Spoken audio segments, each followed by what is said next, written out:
Bienvenidos, ahí están ingresando todos. Es un placer que estemos dando comienzo a un nuevo evento de Fundación Libertad. La pandemia nos ha acostumbrado a los eventos online y el año pasado uno de los primeros que teníamos cuando todos entrábamos en ese cierre, que no sabíamos bien qué era lo que estaba pasando y que en el fondo también nos preguntábamos todavía qué estaba pasando, tuvimos la dicha de contar con la presencia del doctor Adolfo Rubinstein allá en el 2020, en los comienzos del 2020, para que nos ayudara a entender un poco más de lo que está sucediendo. Ustedes ya lo conocen al doctor Adolfo Rubinstein, sin embargo a mí me toca presentarlo y es lo que corresponde en las formalidades. El doctor Rubinstein es médico, es político, ha sido ministro de Salud a nivel nacional, no solamente que es médico, sino que también es máster en epidemiología clínica de la Escuela de Salud Pública de Harvard, es doctor en salud pública también, es decir, es un experto por donde ustedes lo miren y por donde ustedes lo analicen, pero no solamente que es un experto, sino que además tiene una claridad conceptual que siempre ayuda mucho a entender lo que sucede. Lo tuvimos el año pasado en Fundación Libertad, yo tuve la oportunidad también de entrevistarlo en algunas ocasiones en CNN, y uno siempre se lleva una idea mucho más precisa y prístina de lo que está pasando, y ahora con la preocupación que tenemos obviamente con la pandemia del coronavirus. Doctor Rubinstein, un placer tenerlo aquí con nosotros. Bueno, muchísimas gracias por la presentación y buenos días a todos. Un poco la idea, recién estaba conversando, era por ahí hacer una breve introducción de dónde estamos parados, de dónde estamos situados, un paneo de la situación general y luego dar tiempo para responder a todas las inquietudes o preguntas que ustedes quieran hacerme o que quieran comentar sobre lo que está ocurriendo. Así que un poco, digamos, la situación hoy es que yo diría, está claro que ya estamos a las puertas de lo que eufemísticamente estamos llamando la segunda ola. Si bien todavía no se han consolidado, no se han terminado de consolidar las tendencias como para poder decir verdaderamente que ya entramos en esta fase, sí claramente hay una aceleración de los casos que se ha visto. Yo diría que ya comenzó a principios o mediados de febrero, y que, digamos, en estas últimas 2 semanas, digamos, se aceleró de manera importante. Y si bien ya hubo casos, como los días pasados, con 16.000 casos, o inclusive en estos últimos 2 días, todavía hay que esperar un poco para saber verdaderamente cuál es la pendiente de la curva de aumento de casos. Si estamos ante un incremento aritmético, como sucedió, yo diría, en casi toda la, digamos, la evolución de la pandemia el año pasado, que fue un crecimiento persistente a partir después de, sobre todo de los primeros 2 meses, pero que nunca fue, digamos, una expansión geométrica o exponencial, a lo que está ocurriendo ahora, que verdaderamente es llamativo, porque inclusive las proyecciones epidemiológicas, lo que yo había visto en los modelos con los que estoy trabajando, era que esto iba a ocurrir, pero un poco más adelante. Y claramente se ha adelantado. Y es cierto que la pendiente de la curva está, digamos, es muy preocupante, sobre todo porque, digamos, estamos ya con cifras muy parecidas a las que tuvimos en los peores momentos de la pandemia del año pasado. ¿Qué es lo que diferencia, digamos, este año del año pasado? ¿Y en qué sentido las cosas son distintas? Yo creo que por ahí vale la pena que nos profundicemos un poquito más en esto. Yo diría, ¿qué cosas uno puede hablar que tenemos a favor? A favor tenemos que hoy, respecto al año pasado, tenemos muchísimo mayor conocimiento sobre la biología del virus, sobre las características del virus, sobre su transmisibilidad, su virulencia, sobre las características epidemiológicas que ha adoptado, digamos, la pandemia. Y que eso nos permite generar, digamos, respuestas públicas que potencialmente pueden ser más efectivas. Por ejemplo, conocemos muchísimo más cuál es el efecto de las políticas públicas para controlar, suprimir, mitigar la pandemia. Y sabemos que no existen medidas neutrales.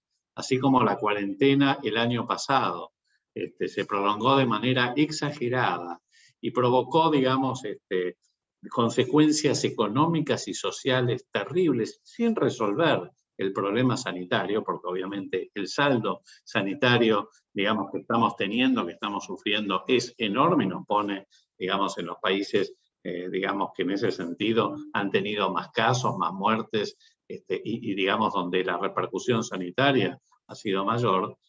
Entonces ahí es donde, digamos, verdaderamente uno comienza a cuestionarse cuál fue el efecto de las medidas que se tomaron el año pasado. Y claramente, digamos, ya lo he dicho muchas veces y no vale la pena repetir, una cuarentena que se utilizó como único recurso, como único instrumento para controlar la expansión de la epidemia, resultó, digamos, finalmente inefectivo cuando una sociedad se rebeló, por decirlo de alguna manera, porque no pudo resistir una cuarentena, un confinamiento tan prolongado, y fuera por necesidad económica en un país que tiene casi la mitad de su población hoy vive del trabajo informal, como el hartazgo social, digamos, que esto implicó, terminó rompiendo la cuarentena y, por supuesto, aumentando la circulación viral, y así llegamos, por supuesto, también a los picos que tuvimos el año pasado, en septiembre o octubre. Y también la pérdida del capital político y de la confianza pública del gobierno y del presidente para poder, digamos, obtener el acompañamiento social que sí obtuvo hace un año. Entonces, en realidad, la cuarentena eterna que tuvimos el año pasado y que terminó quebrándose y que terminó desgastándose como instrumento, o la falta de presencialidad en las escuelas cerradas, etcétera, son cuestiones que obviamente ahora el gobierno tiene que calibrar muy bien. Entonces, ya lo que fue el enorme acompañamiento social que tuvo el año pasado, inclusive con el apoyo de la oposición y de amplios sectores sociales, el 80% de aprobación social que llegó a tener en algún momento, hoy no lo tiene.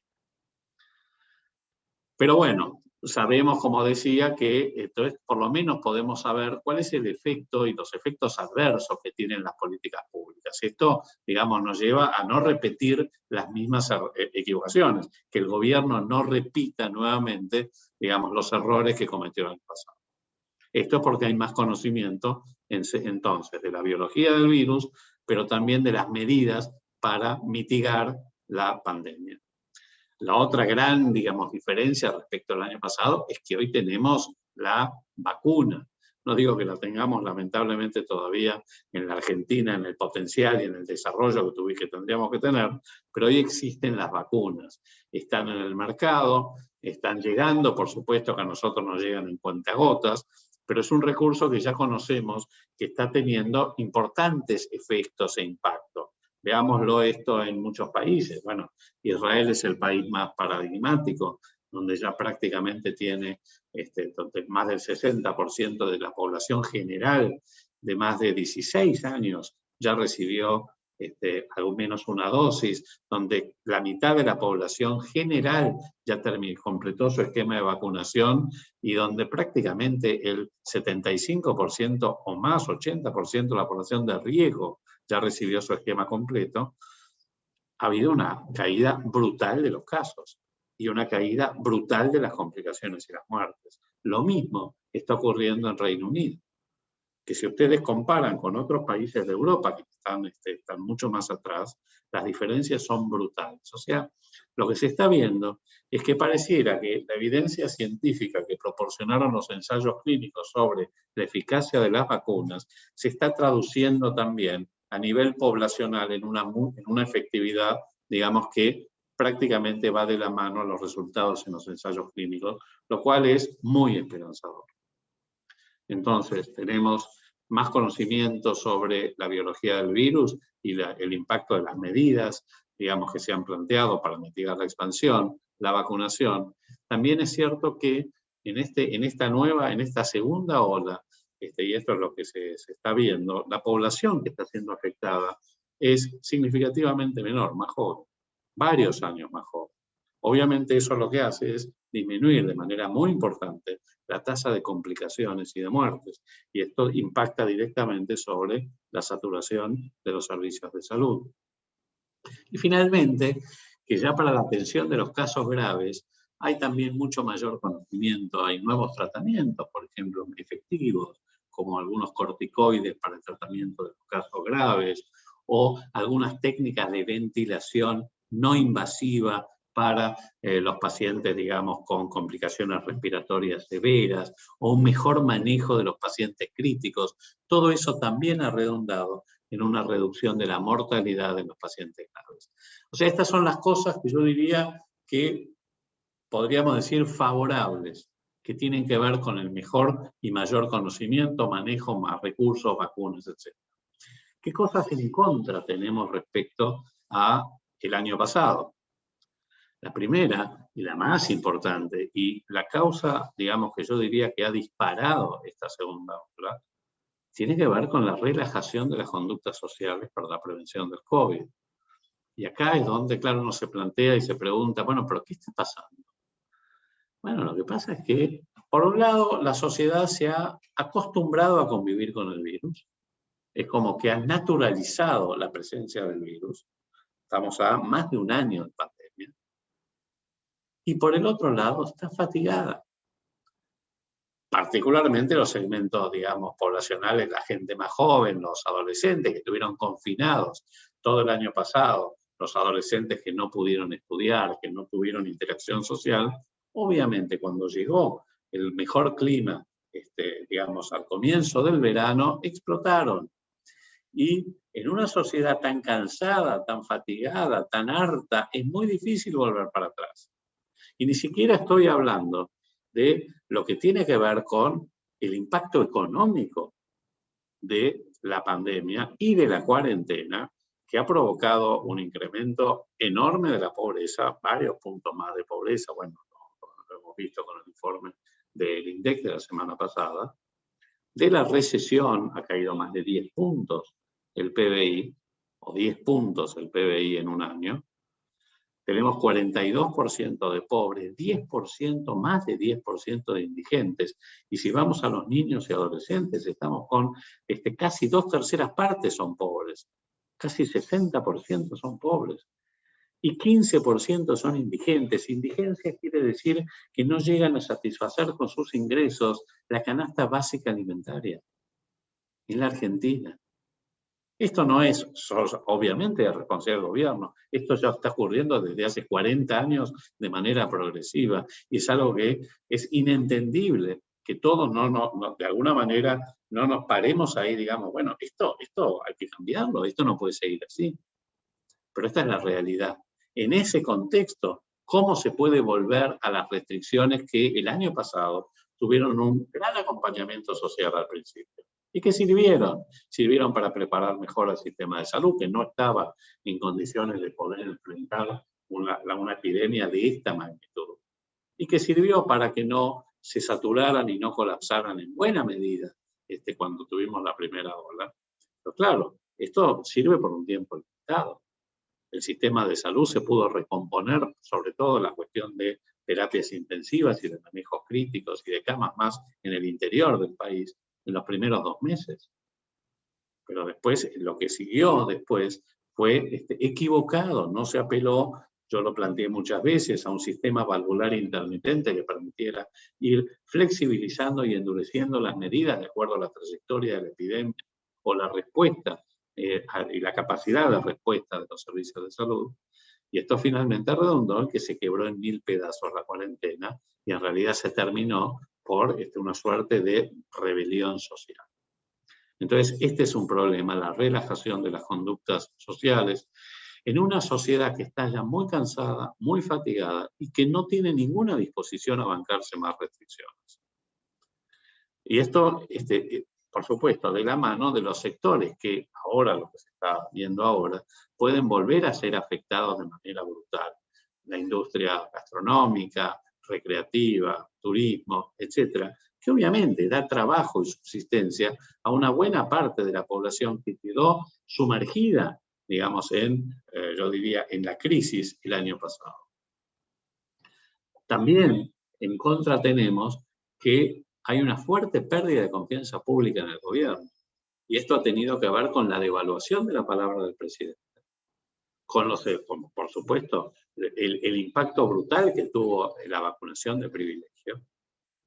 Y con, digamos, todas las enunciaciones que el presidente hizo respecto a que íbamos a tener 20 millones de dosis para esta altura del año y tuvimos menos de la tercera parte, que íbamos a tener vacunados, que todas estas, digamos, estos anuncios que se hicieron en este contexto épico, exitista, que le gusta a este gobierno anunciar, de golpe se fueron contrastadas con la realidad. Y el vacunatorio del privilegio fue brutal, porque esto quebró una de las banderas, digamos, que tenía el gobierno respecto a la defensa de la salud pública, de los más vulnerables, porque claramente acá se vio una situación que, más allá de cuál haya sido su magnitud, que fue muy grande, digamos, como hecho simbólico, fue terrible, terrible. Y finalmente, o sea, y esto contribuye entonces a la pérdida de la confianza y sobre todo a la pérdida de capital político, porque para que uno pueda, digamos, generar y decir, bueno, a partir de mañana vamos a sacar un decreto y donde vamos a imponer tal y cual cosa, hay que tener resto político para poder hacerlo. Para que las que ustedes recuerdan, ¿cuándo fue? Creo que en septiembre, octubre, en el momento peor de la pandemia, cuando el presidente dijo, si siguen circulando voy a apretar el botón rojo. Y todos sabíamos que no había ninguna chance de que ese botón rojo sirviera para algo en ese momento. Y eso es lo que teme el gobierno hoy, cuando, cuando el que se quema con leche cuando ve una vaca llora. Y finalmente, el otro factor que tenemos distinto al año pasado es la aparición de nuevas variantes. Nuevas variantes del virus más contagiosas y potencialmente más letales. Bueno, la variante, digamos, del Reino Unido, que ya está circulando aquí en la Argentina, que es más contagiosa, no parece ser más letal, ni aparentemente elude la vacunación, pero la variante de Manaos, la P1, que aparentemente todavía no estaría circulando en la Argentina, pero ya sí ha habido casos, bueno, claramente sí lo que se ha visto es que es mucho más transmisible, tiene muchísima mayor afinidad por las células que infecta y por lo tanto penetra más rápido y además elude parcialmente la respuesta tanto a la inmunidad natural conferida por la infección como a la inmunidad conferida por la vacuna, aunque tampoco se sabe en qué medida, pero sí se sabe que ha habido una importante tasa de reinfecciones en Brasil. Pensemos que Manaos, que es de donde surgió esta variante, tenía prácticamente el 70% de su población en la primera ola que había sido expuesta al virus, o sea que había llegado a la inmunidad de rebaño, y lo que se vio en esta segunda ola en Manaos, que se ha diseminado a muchos otros estados brasileños, incluyendo los de la frontera con Argentina, Río Grande y Paraná, por ejemplo, lo que se ha visto es que ha habido muchísima proporción de reinfección. Esta variante, en principio, tiene una transmisibilidad, una contagiosidad que es, digamos, mucho mayor, que es casi el doble, entre 1.5 y 2.2, dos veces, digamos, la contagiosidad de la cepa original de Wuhan, y tiene, digamos, entre un 20-30% menos de eficacia, o sea, de dilución de la respuesta inmune, lo cual es un tema que obviamente le considera. Frente a todo esto, acá tenemos entonces factores que podrían, digamos, que mejorar nuestro conocimiento y por lo tanto nuestra capacidad de poder responder a la epidemia, y acá claramente lo más importante es la vacunación.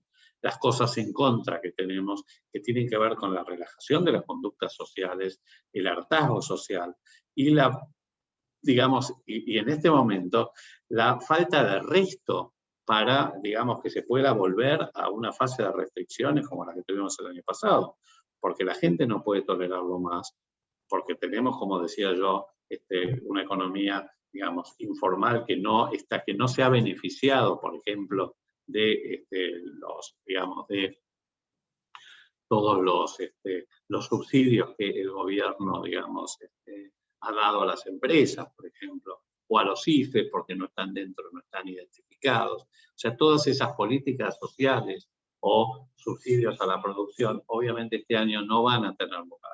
Con lo cual la capacidad de poder volver a las mismas restricciones, sin que esto tenga una consecuencia brutal sobre el comercio y la economía en general, es, digamos, es casi, diría yo, inviable. Entonces, ¿qué es lo que hay que hacer? Bueno, la estrategia para mitigar el impacto pasa por tres ejes. El primero y más importante es la vacunación. La vacunación es la única estrategia capaz de poder realmente doblegar la curva de contagios y vencer a este virus. Y eso ya lo estamos viendo en algunos países. Nosotros le estamos corriendo muy detrás. Tenemos que vacunar más, pero no es solamente porque en este momento el cuello de botella principal está dado por la falta de un suministro fluido de vacunas, que permita generar un horizonte de previsibilidad para implementar una campaña de vacunación eficiente. Hoy la realidad es que todos los días uno se desayuna diciendo, bueno, va a llegar un vuelo de aerolíneas que va a venir de Moscú y va a traer 500.000 dosis, y también estamos viendo si van a venir o no las de Sinopharm de China, o si COVAX nos va a tirar las 500.000 dosis, o si Covishield, pero la realidad es que si uno tuviera, digamos, una suerte de planilla para programar, digamos, esos envíos y poder acoplarlos a una campaña de vacunación, no lo tenemos. O sea, no se sabe, no se sabe. Es como que gestiones del día a día, y es muy difícil armar una campaña con una operación logística tan compleja como una campaña de vacunación masiva para todo el país de esta manera. O sea que ahí no vamos. Después, el tema también es que existen serios problemas con la vacunación, porque no se trata, ustedes saben que el criterio para distribuir las vacunas a los distritos ha sido por población general, lo cual es un absurdo epidemiológico, porque lo que claramente hay que priorizar son los grupos de riesgo, que son los que se complican y se mueren, y son los que hay que vacunar primero. Entonces ahí hay muchos distritos que tienen fuertes desventajas, caso la ciudad de Buenos Aires, que tiene un 24 o 25% de su población arriba de los 60 años, frente a un 17% en el resto del país, y resulta que recibe las mismas vacunas que por ahí otros distritos, otras provincias, que tienen poblaciones mucho más jóvenes. Entonces, esto es absurdo. En algunos lugares llegan a pueblos o ciudades pequeñas donde sobran vacunas y finalmente terminan vacunados grupos que no son de riesgo. Entonces, no hay claridad en la distribución. Y además, por supuesto, que todo esto hace que la campaña esté muy atomizada en cada distrito, donde cada distrito está teniendo esquemas diferentes, campañas diferentes, prioridades distintas, lo cual, digamos, contribuye a una mucho mayor ineficiencia de la campaña de vacunación. De nuevo, si nosotros quisiéramos vacunar al menos a la población de riesgo en 2 meses, para que enfrentar mejor y mitigar mejor el impacto de la segunda ola, necesitaríamos tener arriba de 250, 300.000 dosis por día. O sea, en el máximo de los días no hemos llegado apenas a la mitad. El promedio está muy, muy por debajo. La segunda estrategia después de la vacunación es ampliar los testeos. Tenemos que ampliar los testeos. Ampliar los testeos significa búsqueda activa de casos para poder rastrear los contactos y aislarlos. Y esto, así como lo venimos diciendo desde el principio de la pandemia y que siempre la corrimos atrás, ahora es como que prácticamente no se habla. Fíjense que la provincia de Buenos Aires ha decidido prácticamente dejar de testear, y todos los casos se van a confirmar por lo que se llama nexo epidemiológico, que son por la combinación de síntomas. Pero eso deja fuera a una enorme cantidad de casos, y por el otro lado no permite confirmar. Es como que van a faltar referencias, es como navegar en la oscuridad sin bitácora, en un día nublado, sin brújula y sin estrellas. Pero además, si acá lo que se trata es de tratar de evaluar si están apareciendo nuevas variantes que, por supuesto, tengan que ver y que de alguna manera necesiten de conductas distintas, no lo vamos a saber, porque la vigilancia genómica tiene que ver con confirmar los casos y secuenciar el genoma del virus para ver si aparecen mutaciones que identifican nuevas variantes, como la de Manaus, por ejemplo. Entonces, eso no lo vamos a saber. Y contrasta con la actitud en la ciudad de Buenos Aires o ahora en Córdoba, que sí va a aumentar el testeo y va a centrar su estrategia sobre todo en vacunación y testeo, más que en restricciones solo. Entonces, acá lo que está faltando es una coordinación federal, y acá es donde falta la presencia del Ministerio de Salud de la Nación para poder articular una política nacional para enfrentar la pandemia. Y finalmente, digamos, las restricciones, que es la tercera estrategia, el tercer eje, Pero claro, hay que calibrar muy bien acá, porque lo que no se puede hacer es repetir lo que se hizo el año pasado. Porque sabemos que no va a tener acompañamiento social. Entonces, cuando se dice, vamos a volver a fase 3, ¿cómo vamos a volver a fase 3? ¿Cómo se va a cumplir? Lo peor que puede hacer un gobierno es dictaminar algo, dictar algo que luego no se cumpla y que además sea obvio y manifiesto que no se cumple. ¿Qué es lo que se está haciendo? De nuevo, el gobierno pareciera nuevamente focalizarse más en las restricciones que en otras estrategias, con los problemas que está habiendo con la campaña de vacunación y con, digamos, la falta de foco en los testeos. Claramente pareciera que otra vez las restricciones son el único recurso que va a contar el gobierno. Y si bien dice, va a ser 3 semanas, obviamente, uno dice, después, ¿cómo se sale de esto? Una vez que uno entró. Porque va a ocurrir lo que pasó el año pasado, que se entró a una cuarentena estricta con pocos casos. De nuevo, yo sostengo que la decisión fue acertada, pero los primeros 2 meses, porque no se conocía todavía nada de cómo venía la mano con el virus y la pandemia, y se estaba viendo la película de Europa. Pero claro, fíjense que se entró con 50 casos por día y se relajó todo con 18.000 por día, lo cual es absolutamente contraintuitivo. Entonces, el problema es que ahora ocurre lo mismo. Hay una falta de rectoría en el Ministerio de Salud de la Nación, y esto se está viendo, y esto tiene mucho que ver con los problemas políticos que tiene el Poder Ejecutivo, por lo cual ha decidido delegar las responsabilidades y las funciones a cada uno de los distritos, que muchos están haciendo cada uno cosas distintas, lo cual no está bien. No hay un consejo asesor. Fíjense que el año pasado tuvimos un consejo asesor dominado por infectólogos, parcial, cegado, muy afín al gobierno, que parecía más justificar decisiones políticas que se habían tomado más que informar antes la toma de decisiones para que el gobierno conociera mejor los riesgos, los pros, los contras de cada decisión que tomaba. Y seguimos en la misma. De nuevo fueron convocados algunos infectólogos, ahora siquiera con menos, yo diría, menos formalismo. Y está faltando un consejo asesor independiente y mucho más plural, mucho más ampliado. Ya de nuevo, la pandemia no es un problema solo sanitario, es un problema fundamentalmente sanitario, pero que tiene enormes consecuencias económicas, sociales, desde todo punto de vista, educativas, psicológicas, que ha afectado profundamente la salud mental de muchos argentinos. Y esto no puede ser resuelto solo por infectólogos. Acá tiene que haber economistas, cientistas sociales, psicólogos, comunicadores, científicos. O sea, tenemos que comenzar a ampliar las miradas y perspectivas. Y finalmente, creo que el gobierno, dudo que lo haga, pero creo que es lo que tiene que hacer. Tiene que cambiar su actitud. El presidente tiene que cambiar su actitud. Cuando el otro día dijo, irónicamente, ¿por qué no me ayuda la oposición a conseguir vacunas, ya que el mundo siempre los apoyó? La verdad que no tuvo demasiado sentido eso. Yo creo que el presidente hubiera conservado la misma actitud que tuvo hace un año, cuando hizo una convocatoria amplia y la oposición lo apoyó y toda la sociedad lo apoyó. Es muy probable que se hubieran conseguido mejores vacunas, más vacunas y más rápido. Y yo creo que tiene que volver a reconstruir esos puentes.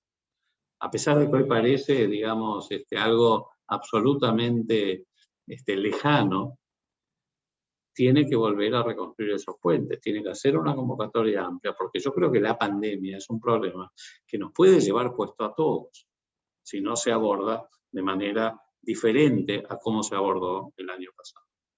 Así que para terminar esto, por ahí me extendí un poco más de lo que pensaba, fundamentalmente yo diría que estamos en un momento bisagra, estamos ya a las puertas de la segunda ola. La verdad es que no sabemos cuál va a ser el impacto, si bien, digamos, los servicios de salud están robustos y han respondido muy bien el año pasado, y ahora afecta a una población un poco más joven, y estamos vacunando, lento, pero estamos vacunando, todavía no podemos conocer el verdadero impacto que va a tener. Esperemos que, tal como pasó el año pasado, las cosas no se desmadren Pero acá lo que hay que hacer fundamentalmente es vacunar más, mejor y más rápido y sostener las medidas, digamos, los hábitos de prevención e higiene, empoderando a los ciudadanos, comunicando los riesgos más que comunicando la crisis y tratando de, digamos, de aguantar, sobre todo hasta que una buena proporción de la población esté vacunada. Así que bueno, yo con esto termino y dejo las preguntas. Gracias. Doctor Rubinstein, muchas gracias. Ha sido muy claro, preciso y estructurado en la secuenciación lógica del panorama que nos iba describiendo. Yo iba prestándole mucha atención, igual que imagino toda la gente desde donde sea que nos estén viendo. Ya fueron llegando algunas preguntas al chat del Zoom, síganlas sumando. Algunas el doctor Rubinstein ya las respondió, por caso el acierto no de lo que fue la primera etapa de la cuarentena el año pasado, más allá de la cuestión luego de la extensión en el tiempo. Yo aprovecho para ir sumando algunas preguntas en la mesa, doctor, porque usted lo marcó, pero me parece que es importante recalcarlo. ¿Son confiables los números que tenemos hoy por hoy de contagios registrados? Es decir, toda esa imagen que uno se representa debe tener el gobierno y los gobiernos en el tablero para la toma de decisión. ¿Es una foto representativa de la realidad? ¿Es una foto actualizada de la realidad? ¿O se están tomando decisiones sin realmente saber a ciencia cierta qué es lo que pasa en el territorio? El número de casos confirmados no representa el universo de infectados. Eso lo dijimos ya muchas veces, porque esto depende mucho de las estrategias de testeo. Si se testea poco y no se detecta, entonces no se diagnostica, lo que no quiere decir es que no haya infectados. Y yo diría que al principio de la pandemia probablemente el número de infectados fuera 5 a 7 veces el número de casos confirmados. Ahora probablemente sea un poco menos, la brecha se ha reducido porque se está testeando más, aunque no se está testeando lo suficiente, y eso lo estamos viendo con el aumento de la positividad de los test. Cuando aumenta la positividad, fíjense, inclusive en la ciudad de Buenos Aires estaba por debajo del 10% hasta hace un mes, y ahora está arriba del 20%. Lo mismo está en el país, está en 30%. Esto claramente lo que está diciendo es que le estamos corriendo de atrás y que está, digamos, está aumentando esa brecha entre los casos confirmados y los casos totales, los reales. Yo diría que, me atrevería a decir que probablemente a esta altura, digamos, de la pandemia, en la Argentina estemos con arriba del 20% de la población que ha sido ya expuesta al virus. Si a eso le agregamos un 8 o 10% que está vacunado, diría que estamos probablemente entre un 25 y un 30% de la población que ha estado expuesta a la infección o a la vacuna. Así que, digamos, no, por eso digo, esa es otra diferencia, si quieren, respecto al año pasado, ¿no? Donde teníamos toda la población susceptible. Pero yo creo que las cifras, no creo que haya ninguna voluntad de esconder cifras, pero, por ejemplo, lo que me preocupa es que esta decisión de la provincia de Buenos Aires, porque esta decisión de la provincia de Buenos Aires iba a impactar sobre el número de casos que finalmente se van a confirmar. Doctor Rubinstein, hay una pregunta que ya empieza a aparecer en el chat, por caso María Silvina Borgiani la comparte, que tiene que ver con el tema de la compra de vacunas, que es una discusión que se viene dando ya hace algún tiempo. ¿Serviría abrir la compra a los privados o descentralizarlo en los privados, el tema de la vacunación? Sí, se ha hablado de esto. Yo creo que es inviable en este momento. Pero no porque haya razones ideológicas al respecto, porque no hay vacunas. Pero no hay vacunas en el mundo. Entonces, en este momento, ninguna empresa farmacéutica, ni gobierno, por ejemplo, en el caso de China o de Rusia, negocian directamente con, suponiendo prepagas u organizaciones de salud privadas. Negocian con los gobiernos. Entonces, por eso en este momento el monopolio de la compra de vacunas lo tienen los gobiernos. Esto es muy probable que cambie tal vez en el segundo semestre del año, cuando la escala de producción de vacunas, la llegada de nuevas vacunas al mercado, cambie en este escenario. Pero hoy, en realidad, yo te diría que no es, yo no lo veo viable, no veo ninguna. Mira, la única que conozco yo, por lo menos, por ahí hay otras, es la negociación de Sinovac, de la vacuna china, una de las vacunas chinas, con el Estado de San Pablo. donde sí directamente se le vendió al Estado de San Pablo. Pero el Estado de San Pablo tiene 45 millones de habitantes. Estamos hablando de la misma población que todo el país. Por eso no veo, más allá de lo que se dice, no lo veo viable en este momento. Ana Cabaneras tiene una pregunta que me parece que puede afectar a varios que están preocupados con esto de las distintas dosis. Pregunta si se pueden mezclar las vacunas. Yo entiendo que de esto se ha hablado ya algún tiempo, porque dice que le dieron la primera dosis de la rusa y en los Estados Unidos le ofrecen la de Johnson Johnson, que es de una sola dosis. No solamente para aquellos que a lo mejor se puedan vacunar en otro país, que puede suceder, pero imagino que esto va a ser preocupante para aquellos que reciban una primera dosis ahora y cuando les toque la segunda dosis en algún momento en el tiempo, a lo mejor vayan al vacunatorio y le digan, no, mire, tenemos Covishield o tenemos Oxford en vez de tener la segunda de Sputnik. Es un tema complejo, porque sí, hay mucho caos informativo y poca evidencia científica todavía. Si se pueden intercambiar las vacunas, no se sabe a ciencia cierta. No se sabe, porque las vacunas tienen tecnologías diferentes. Todas despiertan la respuesta inmunológica, pero son distintas. O sea, hay vacunas que tienen una tecnología que son lo que se llaman vectores de replicación viral, como la vacuna Sputnik o la de AstraZeneca o la de Janssen. Y otras que, por ejemplo, son plataformas tecnológicas de genética, digamos, de ARN viral, digamos, con una nanopartícula lipídica, y otras son virus inactivados, como es la vacuna de Sinopharm o Sinovac. Entonces, si se pueden o no intercambiar, la verdad que todavía no hay evidencia. Yo no me atrevería ahora a recomendarlo, la verdad. Bien, mientras se van sumando algunas otras preguntas, tenemos, usted lo mencionó al comienzo, doctor Rubinstein, y es un caso de análisis que pone de lleno los tres ejes, ¿no?, que usted marcaba de la vacunación, de las restricciones y de los testeos. El caso de Chile, ¿no?, que ha vacunado en principio parece tan bien con su plan en velocidad y en logística y en cantidades, pero que está pasando por esta segunda ola. ¿Qué podemos aprender nosotros de lo de Chile y usted cómo lo analiza lo que está pasando allá? No, yo creo que lo que está pasando en Chile es que se relajaron totalmente, lo mismo que pasó acá. Y allí más, porque yo creo que la vacuna, la llegada de la vacuna y la implementación de un programa y una campaña muy eficiente, lo que hizo es relajaron más las conductas sociales. Con lo cual, y además, ¿qué ocurrió después del mes de vacaciones que tienen los chilenos? O sea, esto ocurrió en febrero y esto ocurrió a partir de marzo.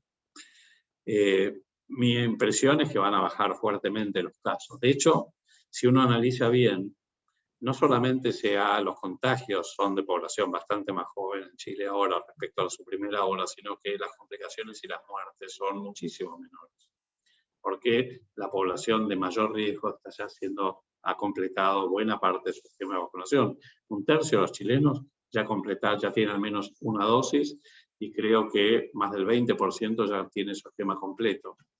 Y sobre todo son la población de adultos mayores. Entonces, yo creo que vamos a empezar a ver una caída de los casos, de los contagios, probablemente en las próximas semanas. Pero todavía el impacto de la vacuna no ha llegado. O sea, por un lado está el impacto de la relajación de las conductas y los hábitos, y por el otro lado, el impacto de la vacuna, sobre todo con el esquema completo, recién se produce al menos 2 semanas después de la segunda dosis. Entonces, todavía es muy prematuro decir, viste, en Chile están vacunando mucho y se siguen infectando. No, lo más probable es que bajen los contagios de manera muy importante en las próximas semanas y los que se están contagiando ahora no es la población de riesgo. Fíjate que si bien están tensionados algunos servicios de salud, no se ha llegado ni por asomo a lo que fue la primera ola. Pero Doctor bueno. Rubinstein, usted no solo es un hombre de la política, sino también de la ciencia y nos comentaba de la importancia de cuando se estaban dando las negociaciones por las vacunas, de obtener la mayor cantidad más rápido y de las mejores vacunas disponibles que la ciencia nos pudiera dar. Hemos puesto realmente en dimensión lo gravoso que fue no haber cerrado con Pfizer en tiempo y forma. Y uno dice Pfizer porque podría haber sido cualquier otra de las grandes que estaban dando vueltas en ese momento. Mira, la verdad que, bueno, el otro día leí con bastante atención, supongo que muchos lo habrán leído también, la nota de Alban Adamón, ¿no? Que se publicó en La Nación hace 2 o 3 días, sobre cómo fue la negociación con Pfizer. La verdad que se sabe muy poco y no se termina de develar qué es lo que ocurrió. Yo creo que hay muchas razones, la verdad, pero son conjeturales, ¿no? Por un lado, probablemente Pfizer haya pedido compra anticipada. Digo yo, estamos hablando en confianza. Esto es, ok, pero más allá de las regulaciones y las leyes, porque la ley, digamos, para la vacunación contra el COVID, fue una ley pedida por las empresas farmacéuticas. Fue la prórroga de la indemnidad, digamos, la litigiosidad, etc.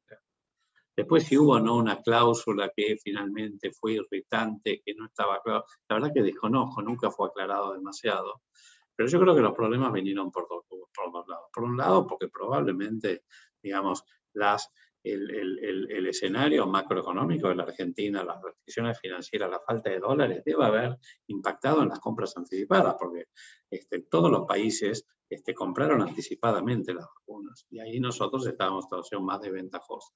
Y además creo que no se hicieron bien las negociaciones. Creo que hubo factores muy ideológicos o geopolíticos, como ustedes lo quieran marcar, que orientaron hacia la preferencia por algunas vacunas, y cuando por ahí Pfizer, digamos, objetó algunas de las cuestiones, esto que dicen de la cláusula esa de negligencia, que yo coincido que es muy vaga, y que ese debe haber sido el problema, y que además pareciera haber sido distinta a las, digamos, a todo el marco jurídico con otros países que tuvieron finalmente la vacuna de Pfizer. Me parece que ahí tuvieron que ver también finalmente razones geopolíticas. Pero creo que no, que claramente no hubo una buena estrategia diversificada, flexible, abierta para negociar con la industria farmacéutica o con los gobiernos para conseguir la mayor cantidad de vacunas. Al final de cuentas, Chile tiene vacunas de Pfizer, pero las que más tiene son las de Sinovac. Cuando es Chile con China, o sea, no, ahí hay que despojarse de prejuicios ideológicos, no tiene ningún sentido. Hernán Alcolea sigue en esta línea y le pregunto al doctor Rubinstein por su opinión y su análisis respecto a las votaciones, a las elecciones, si se deben llevar a cabo, si no, si se deben retrasar, digo, porque ahí se mezcla lo político, lo social y lo sanitario por todos los ángulos. Claramente que traigan al debate ahora la prórroga o suspensión de las PASO es oportunismo político puro y duro. Más allá de la situación epidemiológica, que obviamente va a haber que mirarla con mucho detenimiento, esto planteado ahora es un absurdo. Fíjate vos la contradicción, que por un lado se está planteando, digamos, la prórroga de las PASO o la suspensión cuando faltan, no sé, 4 o 6 meses para las PASO, y sin embargo se hizo una suerte de piedra libre para el turismo en Semana Santa. 4 millones de argentinos se movilizaron en Semana Santa. Entonces hay una total incoherencia por parte del gobierno. Ni siquiera conservan una línea argumental definida. Decir, ok, estamos muy preocupados por la curva de contagios, vamos a empezar las restricciones antes de Semana Santa, no después de Semana Santa. Entonces, cuando hablan de las PASO, es puro oportunismo electoral. Dicho esto, bueno, hay que mirar lo que va a ocurrir. Yo creo que no hay ninguna chance de suspender nada. A lo sumo, se podrá discutir si se pueden o no prorrogar. Y yo creo que esa decisión, prorrogar de un mes, como se está también hablando, esa decisión no hay que tomarla ahora. ¿Qué es lo que sí habría que hacer ahora? Por ejemplo, tratar de minimizar, digamos, las condiciones para que no ocurran los contagios en un proceso electoral. Por ejemplo, la boleta única de papel. Digamos, empezar a decir, bueno, esto de que tengamos 18.000 boletas diferentes, que esto aumente los tiempos de escrutinio, de votación, etc. Hagámoslo más simple.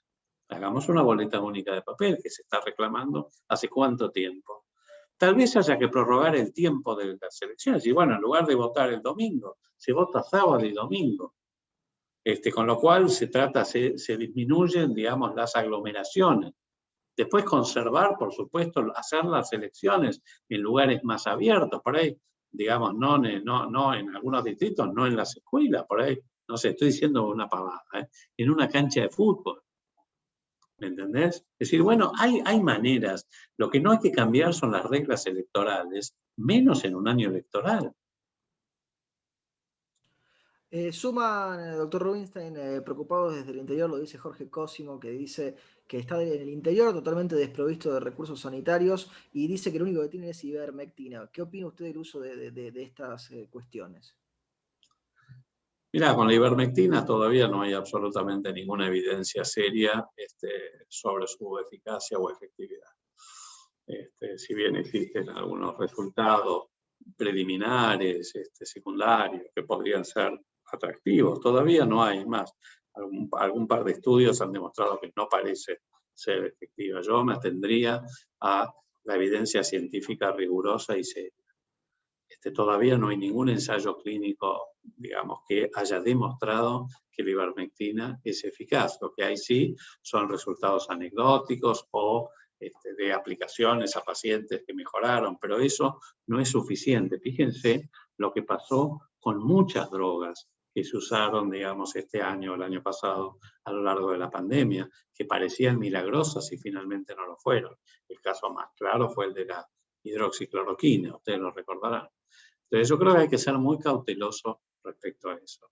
Lo que sí hay algunos tratamientos que sí han demostrado ser útiles en pacientes críticos. Yo lo comenté recién, la dexametasona, que es un corticoide en los pacientes, digamos, críticos en terapia intensiva, o el plasma, digamos, de pacientes convalecientes cuando se comienza, digamos, muy tempranamente para evitar las complicaciones pulmonares. Esas cosas sí, porque son productos de estudios científicos serios o que hasta ahora han dado resultados más importantes.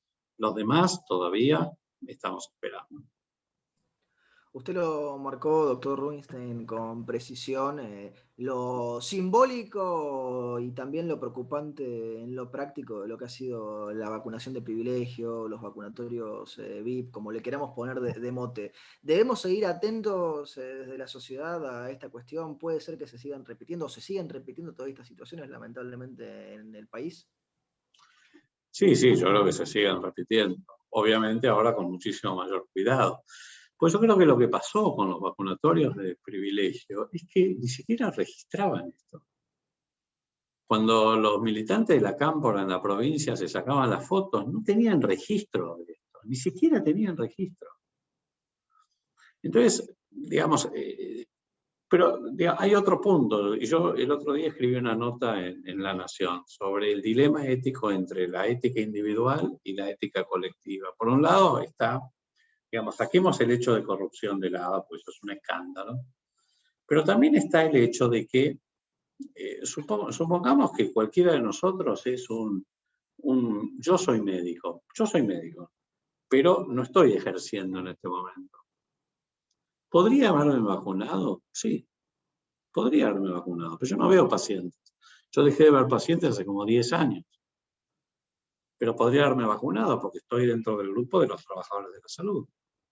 La pregunta es, ¿lo debiera haber hecho un docente que da clases universitarias, que da clases por Zoom? O un docente joven que no tiene factores de riesgo. Está dentro de los grupos, o sea, no es que las regulaciones, las normativas lo amparan, pero debiera vacunarse cuando sabemos que quienes se complican y se mueren son los adultos mayores, o cuando hay que terminar de vacunar a los trabajadores de la salud que están en la primera línea de fuego en la atención de pacientes con COVID. Entonces acá es donde se produce un dilema, y yo creo que eso es lo que está fallando, porque un esquema de prioridades, cuando se hace un ordenamiento claro de prioridades, obviamente tienen que ser normativas que tienen que ser respetadas por toda la sociedad. Pero para eso uno tiene, y eso es lo que yo planteaba en la nota esta, para eso tiene que haber, digamos, ejemplos. Ejemplos tiene que ser, digamos, ¿cuál es el ejemplo del gobierno? Justamente, y ahí es donde impacta los vacunatorios VIP. Entonces, ¿por qué decir?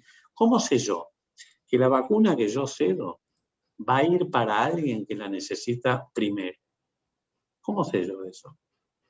Entonces yo lo que tengo que tener son conductas ejemplificadoras. Yo hacía referencia en la nota esa, que a mí me impactó, no sé si alguien la vio, circuló en las redes hace unos días, un sermón, creo que era de un rabino, Abruj, que mencionaba una anécdota de Alejandro Magno, que decía que, bueno, que Alejandro Magno estaba volviendo de una de sus campañas en la India, y atravesando un desierto, que era el desierto de Gedrosia, donde obviamente se encontraron con que no había una gota de agua y estaba diezmando al ejército.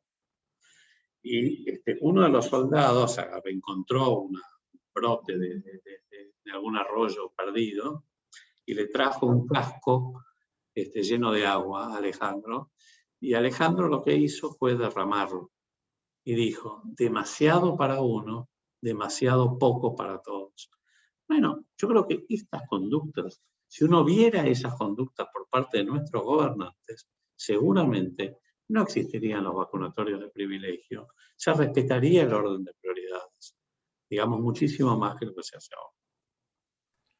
Doctor Rubinstein, usted siempre es muy cuidadoso con los números, con los términos y además con el hecho de que estamos transitando todavía la pandemia, es decir, no conocemos cuándo va a ser su final ni de qué forma, pero uno no puede evitar recordar muchos de los dichos que tuvimos el año pasado, en particular del presidente Alberto Fernández, cuando él fomentaba las restricciones más draconianas y más duras y decía que 100.000 muertos por coronavirus sería un desastre sanitario para la Argentina.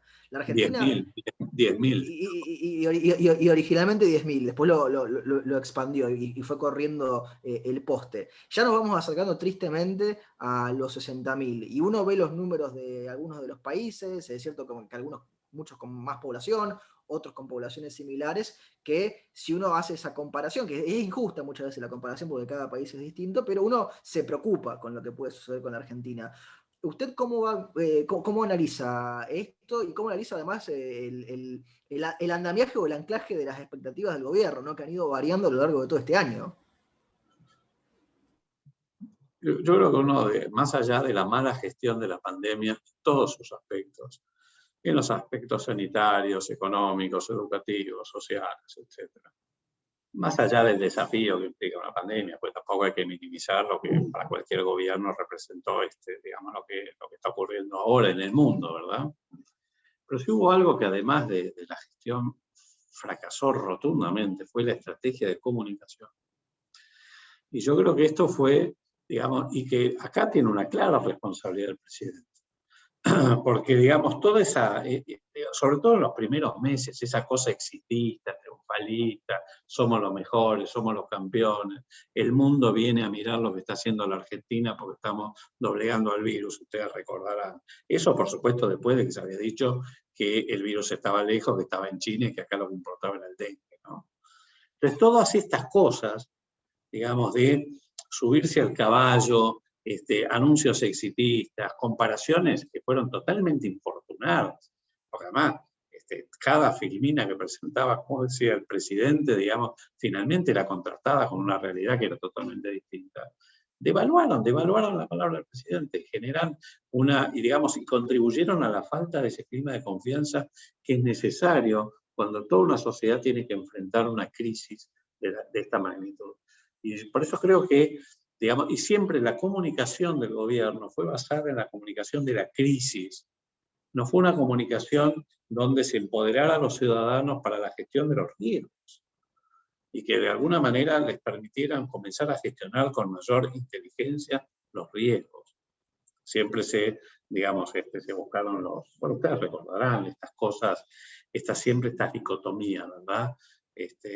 Digamos, cuarentena o muerte, buscar culpables. Bueno, no quiero repetir porque lo hemos dicho hasta el hartazgo todo, ¿no?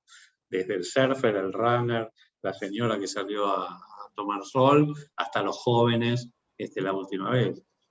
Y la verdad es que, digamos, ayer yo veía alguna de las campañas, veía una publicidad, un spot de ¿cómo se llama? Cuidadanía.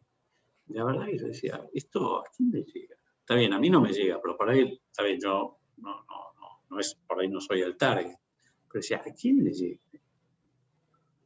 Por eso creo que, digamos, hay varias cosas y para crear expectativas hay, digamos, razonables y hay que construir confianza. Y la construcción de confianza es con ejemplos y con buena comunicación, transparencia, verdad, decir las cosas como son. Ya estamos prácticamente llegando al tiempo alocado, doctor Rubinstein, y para cerrar, una pregunta que toca tanto su experiencia profesional y académica y política, pero también su experiencia personal analizando todo esto. Yo estoy dentro del grupo, y probablemente muchos en la audiencia, que empezamos a aprender mucho más de las epidemias y de las pandemias en base a lo que ha sucedido, en base a la necesidad, ¿no?, de enterarnos un poco qué era lo que pasaba antes con todo esto, y uno se sorprende con datos que quizá había leído pero no había prestado atención, que los romanos, siglo II, siglo III, siglo IV, tenían epidemias cada 15 o 20 años, que esto era lo que ocurría con mayor recurrencia en la historia de la humanidad, y la gente se acostumbraba a convivir y a vivir con esto y a saber qué era lo que sucedía. ¿Usted es optimista con lo que tenemos por delante? ¿Cómo ve lo que nos queda por delante como techo? No solo en Argentina, que bueno, lo analizó muy bien, sino a nivel mundial. No, yo creo que de esta vamos a salir. Lo que pasa es que la verdad es que, digamos, nos agarró, yo diría, bastante desprevenidos. Obviamente la respuesta va a ser la vacuna, y yo creo que esto va a tirar este año ni que hablar, y probablemente buena parte del año próximo, hasta que podamos salir, sacar la cabeza de la línea de flotación. Pero de esta vamos a salir. El punto es que ya no es un fenómeno aislado estas pandemias. Fíjense que en el siglo XXI no es la primera, por supuesto la más seria, pero tuvimos la gripe A, tuvimos el Ebola, tuvimos el SARS, tuvimos ya varias. Por supuesto que, digamos, creo que acá es donde uno tiene que volver a pensar en prepararse para un mundo que va a ser distinto, porque coincido con con la OMS, con Gates, que esta no va a ser la última pandemia. Esperemos que no se aceleren las cosas, pero acá el mundo, digamos, tiene que tener, digamos, preparadas estrategias diferentes para abordar. Y acá es donde se necesita. Yo recuerdo una nota que sacó Yuval Harari, el antropólogo, pensador, historiador israelí, que supongo que lo conocen muchos, que escribió Sapiens o Homo Deus, que en una nota que sacó, creo que fue al principio, yo creo que fue en marzo, abril del año pasado, en el Financial Times, dijo que el dilema ahora era entre, por un lado, la vigilancia autoritaria, que es una de las herramientas que han acudido muchos gobiernos, consejos autoritarios, incluyendo el nuestro. La vigilancia autoritaria, por supuesto, no a los límites de algunos países, ¿no? China o Rusia, pero la vigilancia autoritaria versus el empoderamiento ciudadano. Yo creo que ahí hay un tema que necesita ser resuelto, porque yo creo que lo que es sustentable en el tiempo es el empoderamiento. Y por el otro lado, la disyuntiva entre el nacionalismo, porque si hay algo que también digamos, ha aumentado mucho en todo este periodo, son los nacionalismos. Desde el nacionalismo vacunológico, por decirlo de algún modo, nacionalismo que tiene que ver con, bueno, yo me quedo, yo no te exporto, lo que está pasando ahora, por ejemplo, la vacuna AstraZeneca, porque Estados Unidos ha suspendido las exportaciones de insumos a México, entonces fue a terminar de fabricar la vacuna para América, etc. Versus la solidaridad global. Al principio de la pandemia se vio que, a pesar de todo el oscurantismo y todo lo que ustedes quieran de China, digamos, a disposición del mundo la plataforma genómica del virus, lo que permitió desde el desarrollo de los test hasta de las vacunas. Entonces, pero eso rápidamente, digamos, se cerró, justamente porque empezó a privilegiarse el nacionalismo. Por un lado, Gran Bretaña por el otro, Estados Unidos, etc. Bueno, yo creo que claramente tiene que haber otro abordaje, digamos, para enfrentar futuras pandemias, futuras catástrofes o desastres. Lo que no hay que llegar es a que nos agarre nuevamente. Doctor Rubinstein, muchísimas gracias. Creo que también le agradezco en nombre de la gente que está acompañando desde el otro lado, y le paso la palabra a Gerardo Bongiovanni para el cierre. No, solo agradecerles mucho a todos los asistentes y en especial a vos, Adolfo, que desde que estaba en el Ministerio nos has acompañado. Me queda la reflexión de que en este momento tan dramático que vive Argentina y el mundo, uno ve en algunos países que intentan realmente romper las grietas y sumar a toda la gente que puede aportar algo. Yo estoy seguro que vos y mucha gente que no está en el gobierno podría aportar también. Así que ojalá en algún momento tengamos un comité de expertos en serio, ¿no? No un comité de expertos casi afiliado al gobierno, sino un comité de expertos donde haya gente de otros sectores políticos, pero sobre todo también de otras disciplinas, ¿no? Que no sean solo médicos, con todo el respeto y la importancia que le damos hoy a los médicos, pero que se puedan evaluar otras cosas como quizás no se evaluaron hace un año. Muchas gracias, Adolfo, realmente. No, gracias a ustedes, coincido con el comentario. Entiendo también desde hace mucho tiempo que hay que ampliar el concepto. Justamente ahora estoy sacando un hilo de Twitter al respecto, para dar unas miradas y perspectivas mucho más amplias, más independientes y más multidisciplinarias. Así que coincido totalmente con eso. Así que, bueno, muchas gracias, Adolfo, y gracias a todos por acompañarnos. No, gracias a ustedes. Hasta luego. Gracias a todos. Quédense obviamente enlazados, que ya saben que les vamos enviando de los próximos eventos de Fundación Libertad, así que nos estaremos viendo así de esta forma y pronto esperamos, ¿no, Gerardo? Como decimos siempre, en lo presencial también. Así que un fuerte abrazo para todos desde donde sea que nos estén mirando. Damos por finalizado el evento de la jornada de hoy con el doctor Adolfo Rubinstein.